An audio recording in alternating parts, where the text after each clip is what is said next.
Hey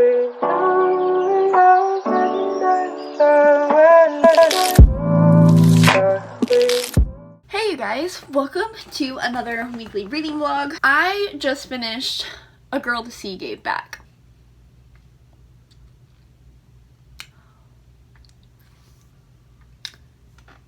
Get ready for a rant. First of all, it's taken me literally all month to read this book.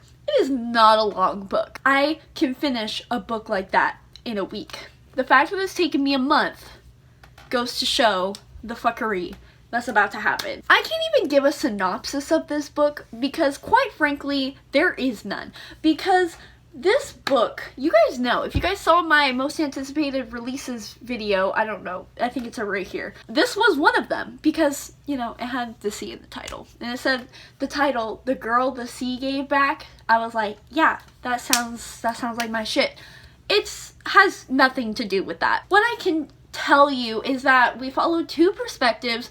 One is this guy from this warring clan, and then the other one is from this girl from this other warring clan, and she was supposed to be sacrificed to the gods, but she ended up surviving, and she has these tattoo runes all over her body, and she can like read runes and all that stuff. Sounds okay, right? Yeah. No, it's not. It's not okay. It's terrible. There is no plot to this book whatsoever. It's like the only plot is like the warring tensions between clans and shit.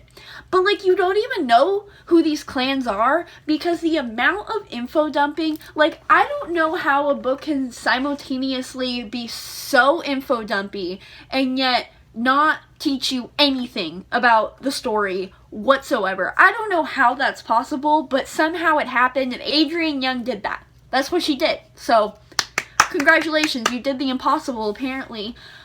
And then, like, there's no timeline because it'll just jump timelines in the middle of chapters and in the middle of the story, and you're like, what the fuck is going on? I don't know. You don't know. Nobody knows except Adrienne Young, because apparently she wrote this book and thought it was okay. Like, and then we follow two perspectives, which I have found out that I don't like dual perspectives in first person. Like, I'm grown to be okay with first person, but you can't do dual perspectives and first person because, like, well, especially in this book, I mean, I'm sure some authors can do it, but I don't think this one can. The characters have no distinct personalities. You can't even like separate them from each other in your mind. They have the exact same mind, so they just blend together. I had to like look back to see what chapters I was on because I couldn't even remember, because another thing, there's long ass chapters and I hate long ass chapters, but that's just any book. Adrienne Young is the author of Sky in the Deep. I haven't read Sky in the Deep, which, by the way, this is a companion novel to that, and I didn't know. But it's a companion novel, so it's not a sequel, so that shouldn't, you know, matter. Sky in the Deep, I've heard okay things about. Like, I've heard pretty average things. I think most people rated like a 3-star, which, I mean, sure, whatever, fine. I wish this was a 3-star book. It's like a Sally Thorne scenario where like it's like The Hating Game and then 99% Mine. It's like Adrienne Young just like totally forgot how to write, plot, characterize, outline. Like I genuinely am just so flabbergasted by how bad this was. It was like complete and utter nonsense and like word vomit, and there's just, it was so confusing, and yet there was no information that was even necessary given, or like there was just no plot, no characterization, no timeline. Like, I understand time as a concept, but in a book, you need to make it a thing. I really just have no words, even though I just ranted for like 5 minutes. It was just so bad. And I read the whole thing.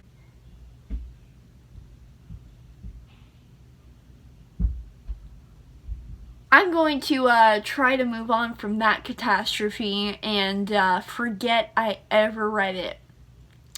Hello! So, it's been a little bit, I've done a little things, and I have read a chapter of Unpregnant by Jenny Hendricks and Ted Kaplan. I got this art from my friend Jezebel, I think that's how you pronounce her name. Let me know down below if I'm pronouncing it wrong. I apologize. Her Instagram handle is Ray or Shine. Her socials will be in the description bar below. She watched my most anticipated releases video and she noticed that I wanted to read this, and she so kindly sent me her arc of this, and just such a beautiful human being, truly, inside and out. I read the first chapter of this, and I have thoughts. I would first like to preface that I feel like I'm doing this book a disservice reading it right after I finished Let's Call It Doomsday by Katie Henry, because this is a perfect example where adults don't exactly encompass teenagers properly. If you guys don't know, this book is basically following our main character, Veronica, and she's like the top of her class. She's valedictorian, straight A's, AP student, but she finds out that she's pregnant, so she has to go on this road trip to New Mexico to get an abortion, and she is going with one of her best friends, who's kind of this like bad girl, like outcast of the high school, those kind of tropes. And I don't mind a good trope. That to me sounds like a 80s not 80s rom-com, like an 80s teenage coming of age movie. But the dialogue in this, it's not good. Like, it's just, they don't say anything like problematic. Honey, you've got a big storm coming. It's like 2000s YA, if that makes sense. It's not how teenagers talk, and you can just tell that this is not written by teenagers, basically. And like, the boyfriend only talks in emojis, and it just makes me cringe, because the only reason teenagers use emojis is to use them ironically. And if you are a teenager that uses emojis unironically, you're probably bullied. It just seems so dated right now, and I'm only on chapter 1, but it's just, it's making me cringe a little, I'm not gonna lie. By the way, I forgot to mention, I am buddy reading this with Bren from Bookishly Bee. We'll see if she has the same opinions as me. Hello, we have another car clip. So, I started The Secret History last night on audiobook because, well, I was going to read it physically. That was not happening. It just wasn't. I'm buddy reading this with Monty from It's Monty. I think that's his handle. I mention him all the time. He'll be linked down in the description bar below. But we are buddy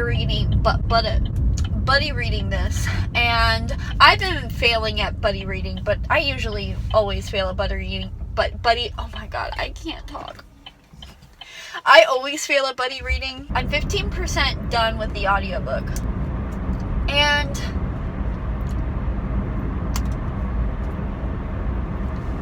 did anyone think I was gonna like this book? No. I don't think anybody did. My best friend Danielle, the one who came to visit me a couple weeks ago, she looked at it and saw that I was reading it. She fucking laughed out loud, and she was like, "You're gonna hate that." Listen, I don't have any, like, strong feelings. Like, trust me, I knew this book was just going to reek of pretentiousness, but I just don't think I was still prepared for it. It's not that it's even just that it's pretentious, because it is, but I just don't understand the point of it. I mean, I know I'm only 15% into it, but it's just, I know that Donna Tartt isn't, like, making commentary on it. The only commentary I've gotten out of this book so far is that, like, the importance of aesthetics over reality, and, like, holding aesthetics and picturesque things over, like, what real life is like. It's just a whole lot of nothing, and I really am just questioning why you even care, or why people love this book, because people who like this book really love it. Like, they give it 5 out of 5 stars, and I'm like, maybe I haven't gotten to that point yet, but it doesn't seem like there's even a point to go to. If this book was fucking satire, I would stand so motherfucking hard. But it's not. Like, you know that Donna Tartt, being this pretentious ass white woman, the woman who wrote The Goldfinch, no, she is just as pretentious as all of these characters. The only reason you would like this book is if you are pretentious yourself. And, like, I know, like, my friends like Jamie and Whitney really like this book, so I apologize for, you know, insinuating that you are pretentious, but I can't help it. It's just, I don't see it. I don't see it. And like I said, it's not even that I, like, hate this book. Like, I have no emotions. Like, I have no feelings. I have no thoughts. I have no commentary. I have nothing, because Donna Tartt has given me nothing. I don't know where she's going with this. I'm hoping she goes at least somewhere so I can have some sort of opinion, but right now it's just, I'm like, why is this so popular? Why is this so critically acclaimed? Is this all it takes to get, like, awards? Is it just to talk out of your ass for 400 pages? I just really don't understand the appeal. I don't understand. I literally just got to the part where Richard said that the group didn't know we went to the fucking moon.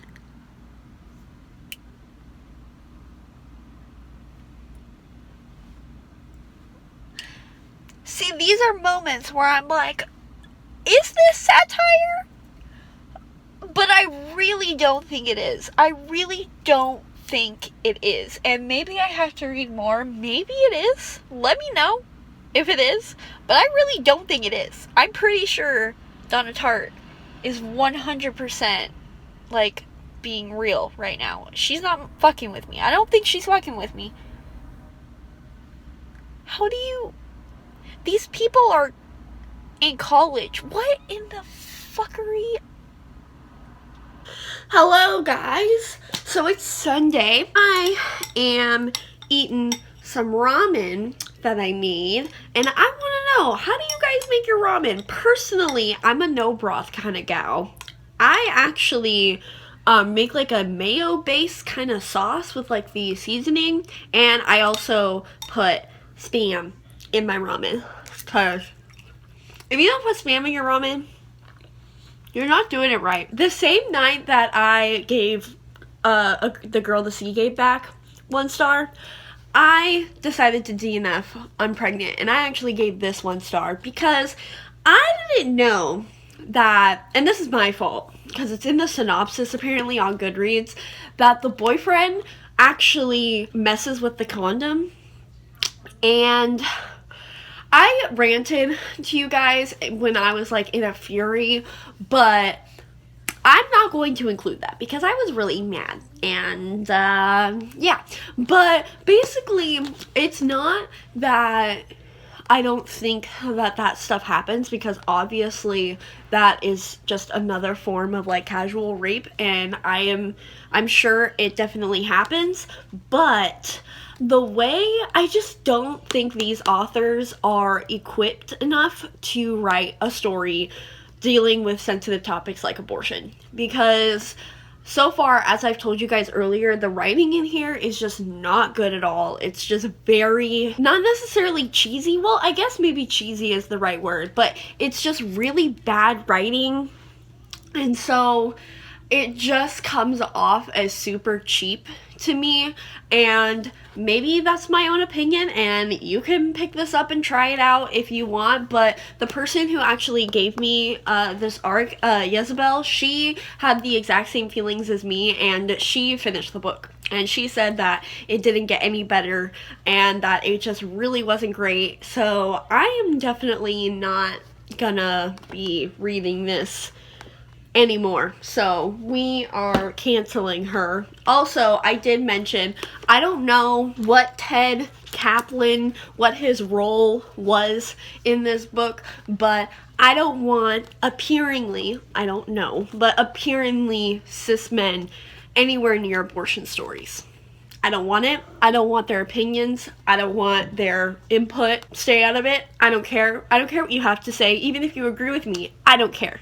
I want you to not be anywhere near that topic. So if you disagree with me, that's fine, but I personally don't like it. So this is going to be a no for me. Absolutely not. And we're done with her. I did, and I think I'm going to read some more of it today. Pick up Red Sister, pick back up Red Sister, because I actually started reading this and I don't even know what month. I'm really digging Mark Lawrence's writing style, and I think he might be a new favorite, but you know, only 41 pages in, I don't know, but he's really good. I mentioned this in the vlog where I first started this book, but he's so good at starting sentences. Like, he's so good at hooks and dragging you in. Like, I am honestly getting bored with stories that I have to read however many pages to get invested.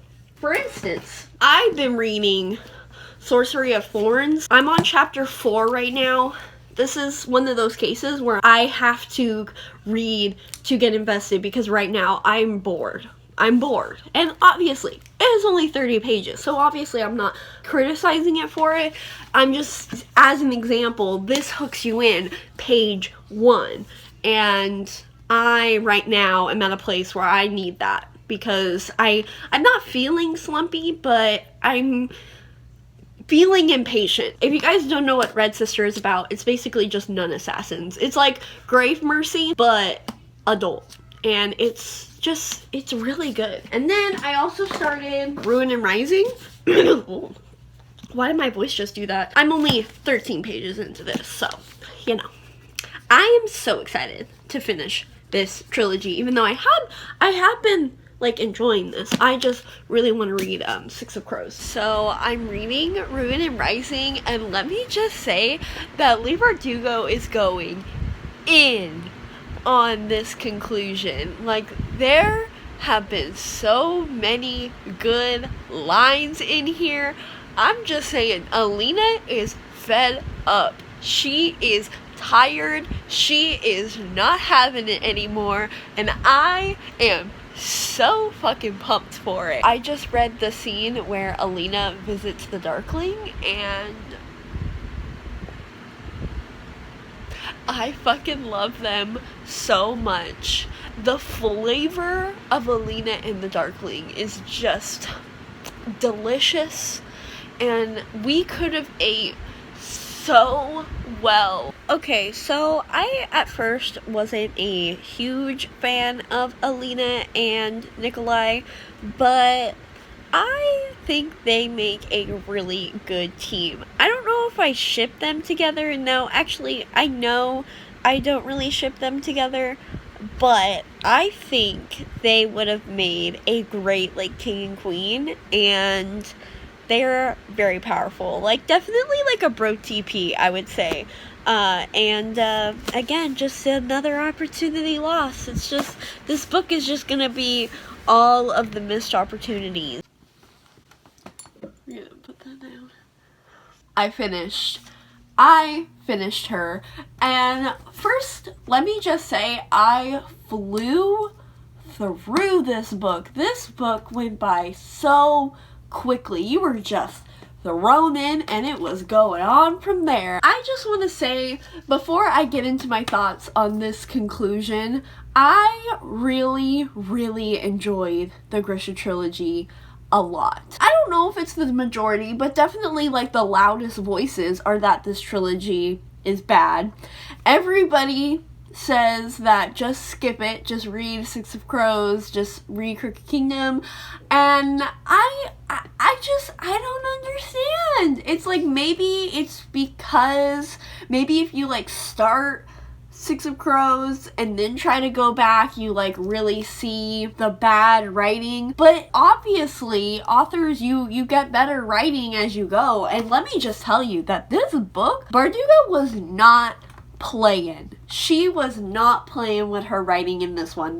There were so many lines in here that were so good, and I just ate them up. I was having such a good time with this. I don't see the complaints that everybody else seems to have. Maybe I'm in the minority, or maybe my expectations were just non-existent, so maybe that's why I didn't have any room to be disappointed, because I didn't have any expectations going into this. Besides, honestly, my expectations were that it was going to be bad. That's really what my expectations were. So maybe that's the key to enjoying this trilogy. But now we're going to get into the nitty-gritty. If you haven't read this book and you don't want to be spoiled for anything in here, just skip to this time. I'll put it somewhere on the screen. On Goodreads, I gave this a 2-star because of the ending, and we're gonna get into it.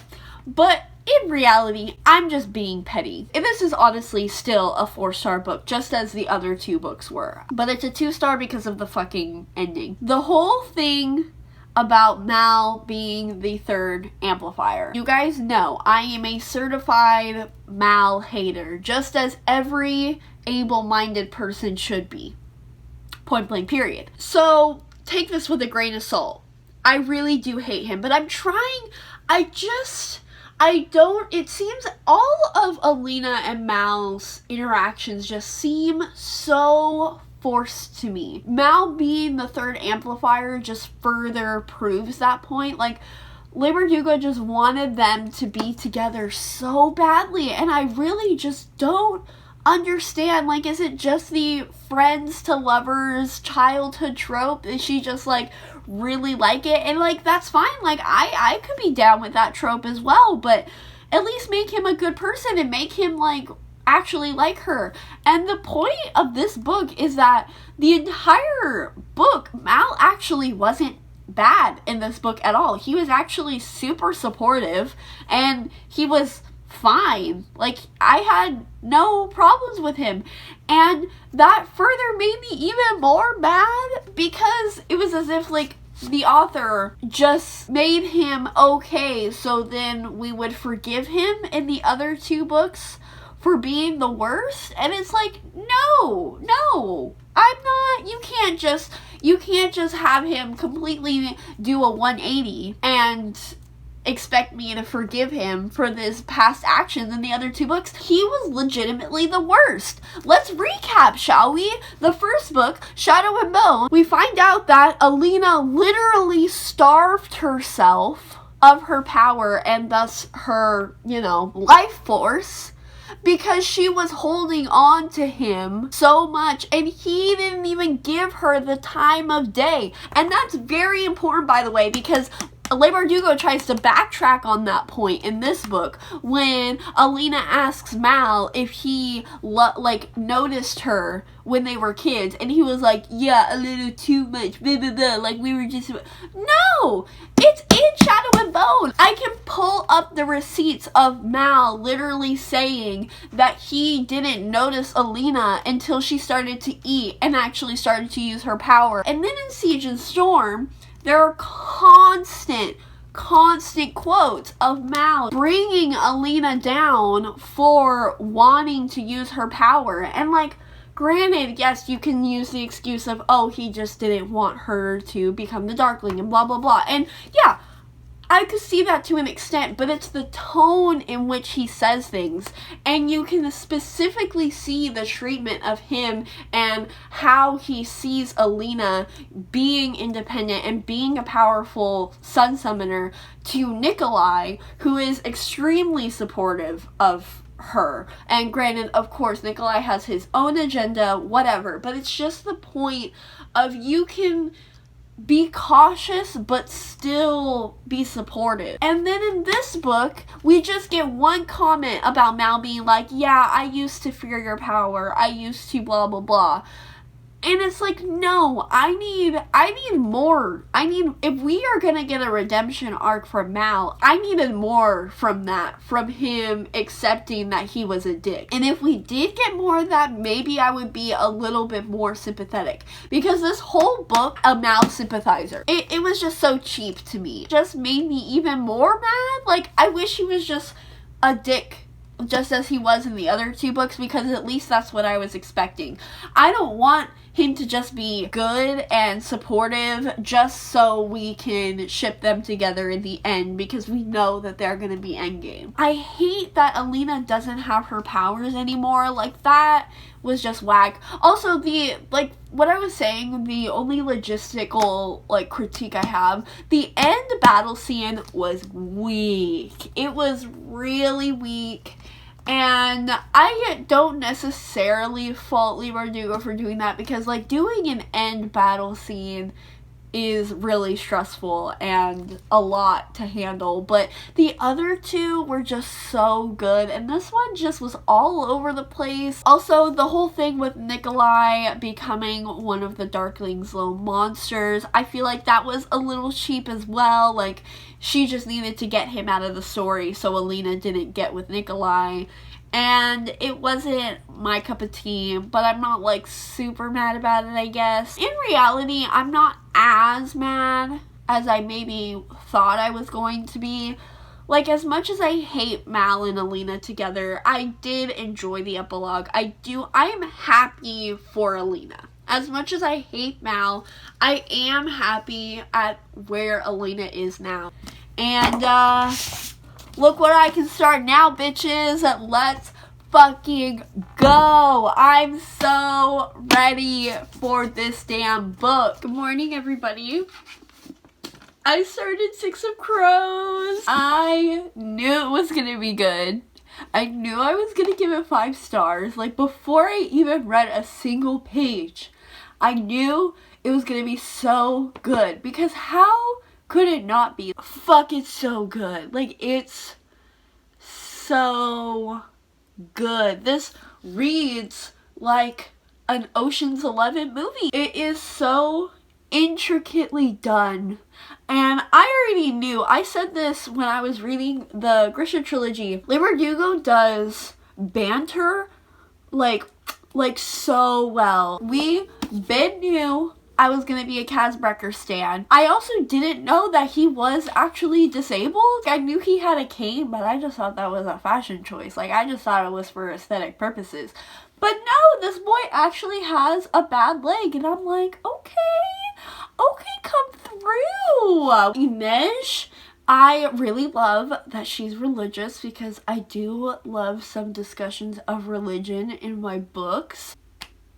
Nina, guys, I loved her before I even knew a single ounce about her character. There was just something about Nina that I was just already so in love with before even meeting her or seeing her character. And I can just say that she really doesn't disappoint at all. When she came on to the stage, I was so happy and just, I love her so much. I can't even describe why I love her so much. She's just my baby. And I am literally the #1 Nina Zenik stan. And I didn't know that she was a Grisha. I didn't know that she worked in a brothel. I didn't know any of that. And I'm just I stan so hard. If Matthias tries to choke her again, I am gonna fight. We're gonna have problems. I'm ready to square the fuck up, bitch. Like, you were like built like a mountain, but I don't care. I will fight. No hesitation. But yeah, speaking of Matthias, he's hot as fuck. Like, I ain't gonna lie. Blondes don't deserve rights, but a blonde with long hair, even though he doesn't have long hair yet because he had to get it chopped off, but we're ignoring that. He can get it. We love some Nordic blood. Jesper, love him. Wyland is cute, and he is a sweet baby. And, love him, too. I just gotta say, like, right off the bat, every single scene with Kaz and Inej is just pure perfection. I hate to say it because he's just so pretty, but it's gonna be interesting if Matthias becomes redeemable for me. I can see the argument because Matthias is from, I don't even know how you pronounce that damn country's name. Georgia? I don't know. Y'all know. The one that, like, literally is trying to create genocide with Grisha. And, like, I understand it's just, like, that's what he grew up in. That's, like, you know, you believe what you are surrounded by. But also, by the time you are of logical thinking mind, you can think for yourself. And the fact that he still wanted to be a soldier like that, it's just, I know there's going to be more to the story and it's not that black and white.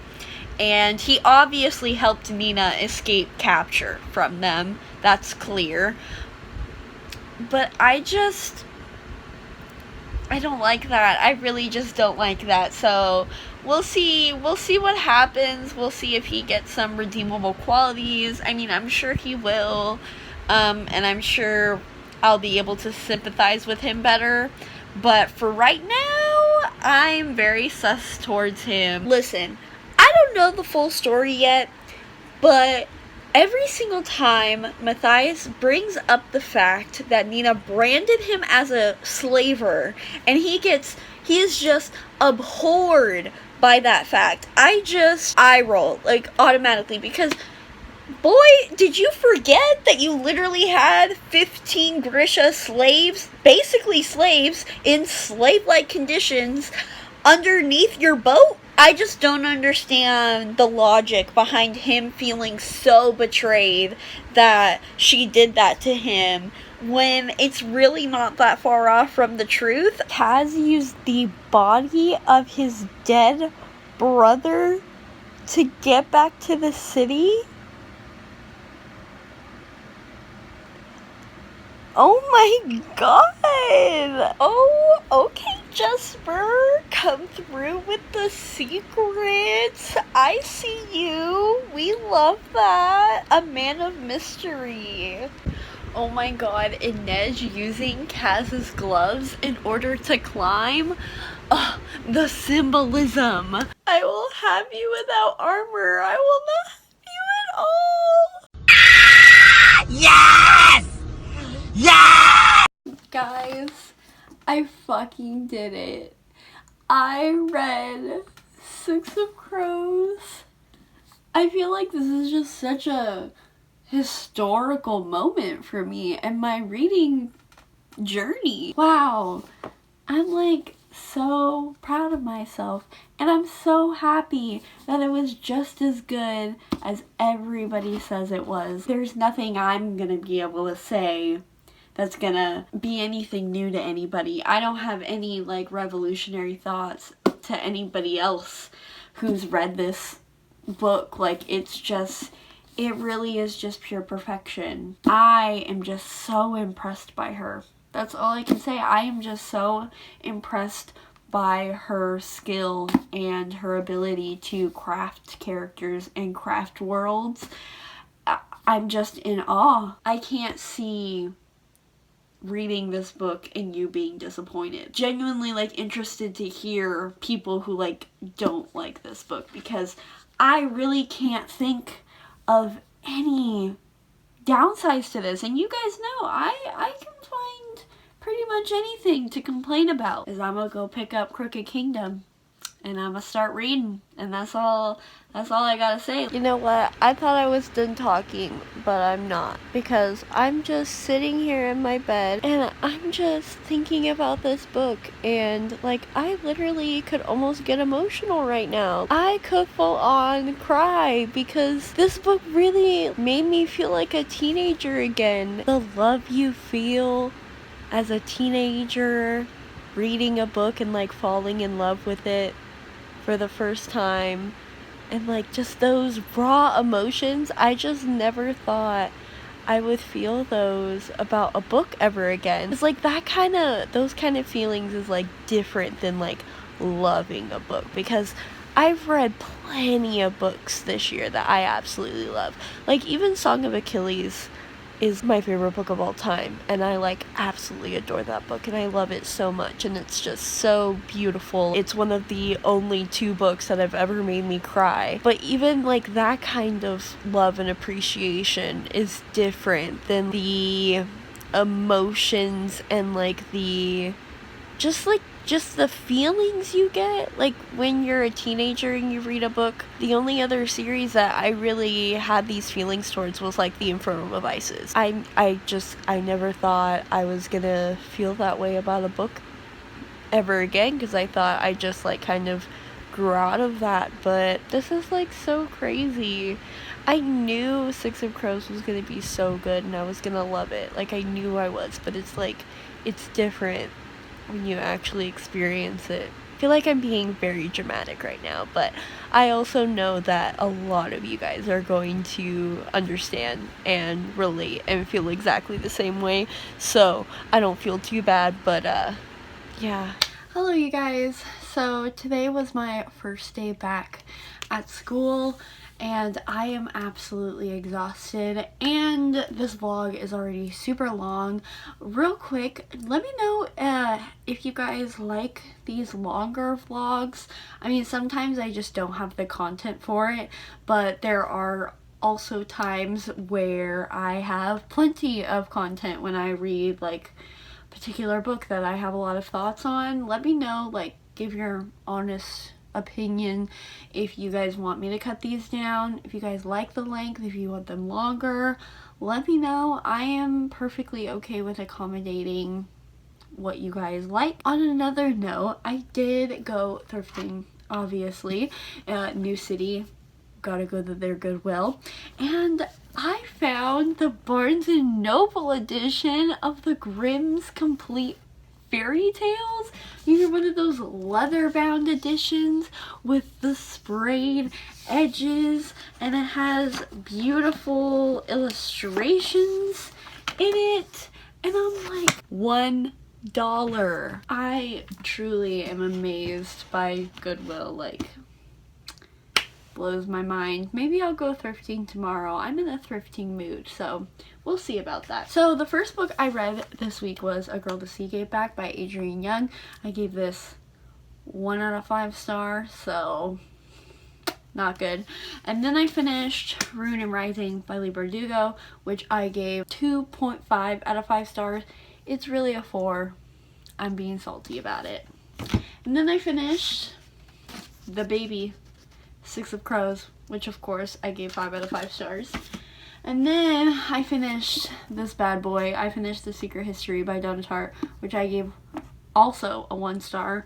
I'm probably going to do a rant review on this because there's plenty to say. I hope you guys enjoyed this vlog, and if you didn't, there's always next week.